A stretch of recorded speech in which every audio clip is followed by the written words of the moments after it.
Makan siang dan susu gratis. Benarkah dapat menjadi solusi yang tepat untuk meretas masalah negeri ini, khususnya masalah sosial dan pendidikan? Solusi ini kamu pasti tahu adalah solusi dan rencana kerja milik Paslon 02, Prabowo Subianto. Wah, bahas politik nih. Ya, kalau kata Dr. Abdul Fattah Saman dalam buku Amwalun Nabi, politik itu hanya pengertian rumit dari kata ekonomi. Tapi aku juga nggak mau bahas lebar-lebar, berlepas dari persoalan anggaran jumbo di balik pengadaannya atau carut-marut perpolitikan di dalam negeri ini. Aku cuma mau ngajak kamu mencari tahu langkah-langkah vital apa yang harus dilakukan untuk menyelesaikan masalah sosial dan pendidikan di negeri ini. Nonton sampai selesai ya, biar kamu semakin bijak menentukan langkah selanjutnya. Pada video kali ini kita akan ulas yang pertama fakta kondisi sosial dan pendidikan saat ini. Yang kedua, bagaimana solusi makan siang gratis meretas masalah yang ada. Dan yang ketiga, ironi yang terjadi di negeri ini. Yang keempat, kita mundur ke zaman Rasul, menggali petunjuk Islam dan contoh Rasul dalam meretas masalah-masalah sosial dan pendidikan pada zamannya. Dan yang terakhir, ada beberapa pelajaran yang bisa kita ambil dari persoalan ini. Oke, yang pertama kita lihat fakta sosial dan pendidikan negeri ini. Berdasarkan data box kata data terkait masalah kemiskinan, yang saat ini presentasenya per Maret 2023 ada di 9,36% atau 25,9 juta penduduk masih tergolong miskin. Mereka memiliki pengeluaran per kapita di bawah 550.000 per bulannya. Tidak hanya itu, 40% orang Indonesia juga mengkhawatirkan kemiskinan dan ketimpangan sosial yang terjadi. Kita tahulah istilah yang menyebutkan yang kaya semakin bergelimang harta dan yang di bawah sana semakin menderita.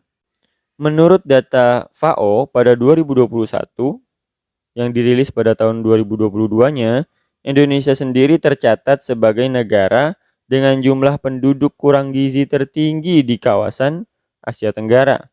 Penduduk yang memiliki konsumsi harian tidak mencukupi standar kebutuhan energi untuk hidup sehat berjumlah 17,7 juta orang.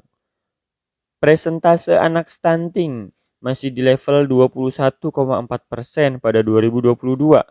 Kira-kira hampir ada 1 dari 4 anak Indonesia menderita stunting berdasarkan survei status gizi Indonesia Kemenkes. Angka harapan hidup orang Indonesia juga terendah, kedua di ASEAN. Hanya lebih tinggi dari Myanmar, yaitu 68,25 tahun. Data ini menjadi indikator buruknya kondisi kesehatan negeri ini. Bagaimana kualitas dan sumber daya pendidikan di Indonesia?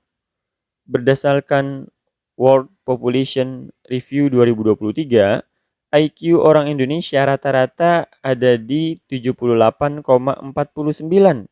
rata-rata terendah kedua se-ASEAN sama dengan Timor Leste.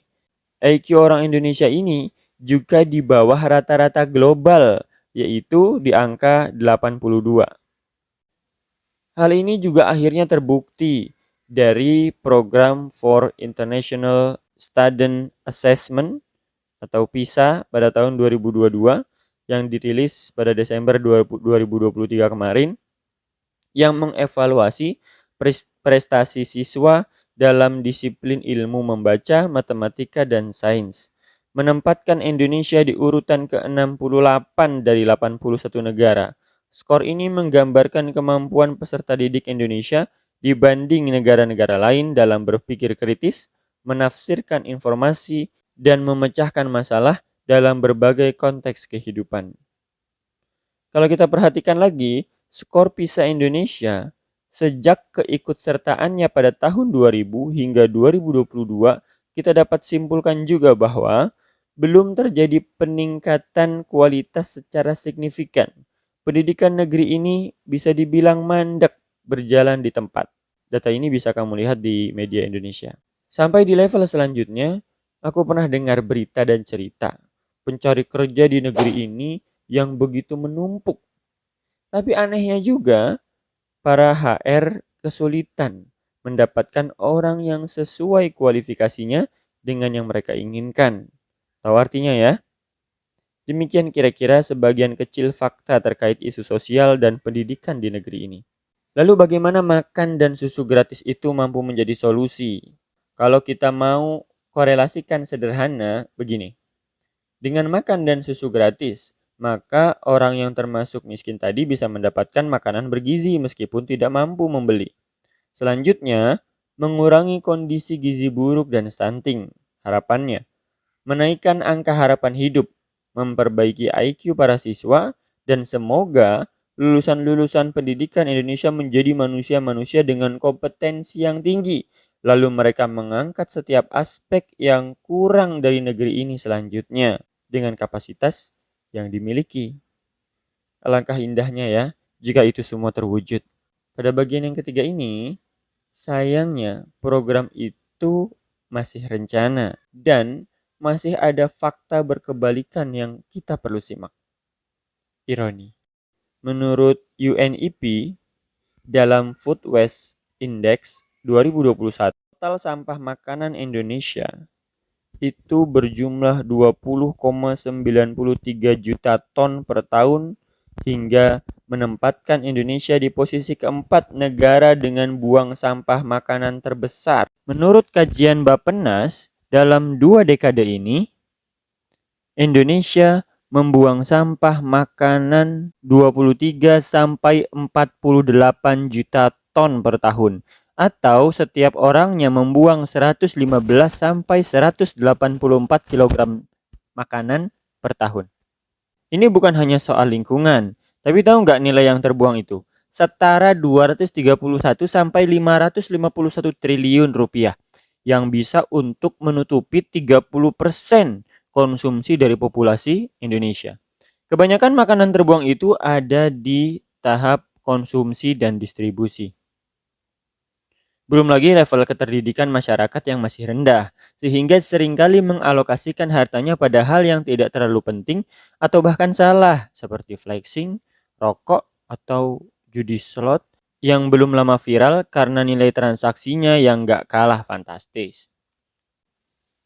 Gimana menurut kamu? Apakah jika langkah makan dan susu gratis ini berjalan, mampu meretas keruwetan di tanah ibu pertiwi ini? Oke, sebenarnya Allah telah tampilkan sosok manusia yang telah terbukti dalam berbagai catatan sejarah telah membangun peradaban terbaik di muka bumi. Membuat tiap masyarakat keluar dari sempit sesaknya dunia kepada kehidupan mulia dengan penuh anugerah dari Sang Pencipta. Kenapa tidak kita coba telaah langkah-langkah beliau? Bahkan banyak tokoh dunia sebenarnya mempelajari sejarah beliau dan telah mengambil tiap kebaikannya, padahal mereka bukan muslim. Kalau kita perhatikan, apa yang dilakukan beliau di masa awal-awal sejak diangkat jadi rasul, aku dapati dari berbagai buku sejarah, hanya satu, yaitu mengajar atau mendidik umatnya. Meskipun saat itu jumlahnya tidak lebih dari 40 orang.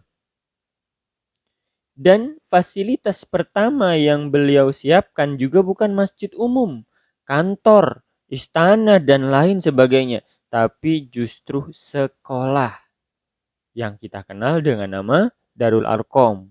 Tempat yang didesain agar beliau bisa mendidik para sahabatnya dengan kondusif. Dan fakta yang gak kalah keren juga, beliau melarang para sahabat membuat konfrontasi dengan pihak lain yang saat itu memusuhi orang yang telah berislam. Hanya agar fokus dulu pada pendidikan, menghindari pecahnya konsentrasi, waktu, tenaga beliau dan umatnya pada urusan lain selain pendidikan. Tidak hanya itu, sejak awal Rasul juga langsung mengkaderisasi para sahabatnya untuk mengajarkan apa yang telah beliau ajarkan kepada manusia yang lain. Bahkan Rasul memberikan sanksi sosial bagi mereka yang sudah memiliki ilmu tapi enggan memberitahu tetangganya, tidak mengajaknya kepada kebenaran, dan mencegahnya dari keburukan. Dampak kaderisasi ini sangat amat luar biasa yang bisa kita saksikan hingga saat ini. Mereka yang telah berislam dan berpengetahuan akan pergi melanglang buana menyampaikan kebaikan-kebaikan Islam ini ke seluruh penjuru dunia, bahkan sampai ke negeri kita ini. Beliau bersabda, "Hendaklah yang berilmu mengajarkan pada yang belum berilmu, dan yang belum berilmu hendaklah belajar dari yang telah berilmu." Demikian juga beliau memotivasi dan mendorong umatnya untuk berilmu, belajar, menggunakan pikiran yang Allah berikan ini sebagaimana mesti. Jadi dapat kita simpulkan langkah paling awal yang dilakukan oleh Rasulullah dalam membangun peradaban ialah pendidikan manusia. Beliau fokuskan waktu, pikiran, dan tenaga di dalamnya. Beliau siapkan fasilitasnya. Beliau dorong umatnya untuk bersemangat belajar mencari ilmu. Dan beliau siapkan semua umatnya sebagai guru untuk terus meluaskan, menyebarkan kebaikan ilmu ini. Jadi ingat apa yang pertama kali dia khawatirkan dan ditanyakan Kaisar Jepang setelah wilayahnya luluh lantak setelah dijatuhi 2 bom atom oleh Amerika pada Perang Dunia Kedua. Berapa guru yang tersisa? Sang kaisar sadar betul semuanya berawal dari pendidikan dan pendidikan dimulai dengan para guru. Kalau kita mau sempitkan lagi program pertama Rasul ini, mari kita lihat apa yang menjadi bahan pendidikan pertama Rasul. Maka kita bisa temukan ini pada surat-surat yang pertama kali turun atau surat Makkiyah yang turun di kota Mekah di awal-awal dakwah. Yang kebanyakan berisi tentang memurnikan keesaan Allah, iman kepadanya, hari akhir, surga dan neraka, serta beberapa karakter dasar seorang muslim. Tidak banyak perintah ibadah di dalamnya yang sifatnya amalan fisik, seperti ibadah puasa yang turun ketika kaum muslimin sudah berada di Madinah, atau sholat yang 5 waktu yang kita kenal sampai sekarang, itu turun di akhir-akhir masa Mekah. Jihad juga perintahnya turun setelah kaum muslimin telah berhijrah ke Madinah. Maka kita dapat simpulkan inilah bahan ajar paling dini yang diajarkan pada manusia saat itu, yang mana bertujuan memperbaiki pola pikir, moralnya, dan karakternya, menyucikan hatinya yang selama ini tertutup dari kebenaran. Kant, seorang filsuf, mengatakan, moral tidak akan terbentuk tanpa adanya 3 keyakinan. Adanya sang pencipta, kekalnya ruh, dan perhitungan setelah kematian. Voltaire, seorang sastrawan Prancis, berkata sambil mencaci orang-orang ateis dan materialis, "Mengapa kalian meragukan Tuhan? Sekiranya bukan karena Tuhan, niscaya istriku sudah mengkhianatiku dan pembantuku akan mencuri hartaku." Oke, dari semua ulasan yang sudah aku sampaikan, setidaknya ada 3 pelajaran yang bisa kita renungi. Pertama, akar masalah keruwetan yang terjadi di berbagai kebobrokan negeri-negeri adalah ada di dalam pikiran masyarakatnya. Semuanya terkait nilai moral dan karakter mereka. Kedua, berbagai usaha yang bersifat materi berpeluang besar sia-sia kalau tanpa diawali dan diiringi perbaikan tingkat keterdidikan masyarakatnya. Ketiga, maka mari mulai langkah awal untuk meretas keruwetan ini dengan fokus pada pendidikan sambil sedikit-sedikit berbenah pada aspek lain, meningkatkan level keterdidikan, memurnikan iman, menyucikan hati, memperbaiki karakter dan moral hingga keluar dari sempit sesaknya dunia menuju luas dan mulianya dunia dan akhirat. Alhamdulillah, semoga bermanfaat.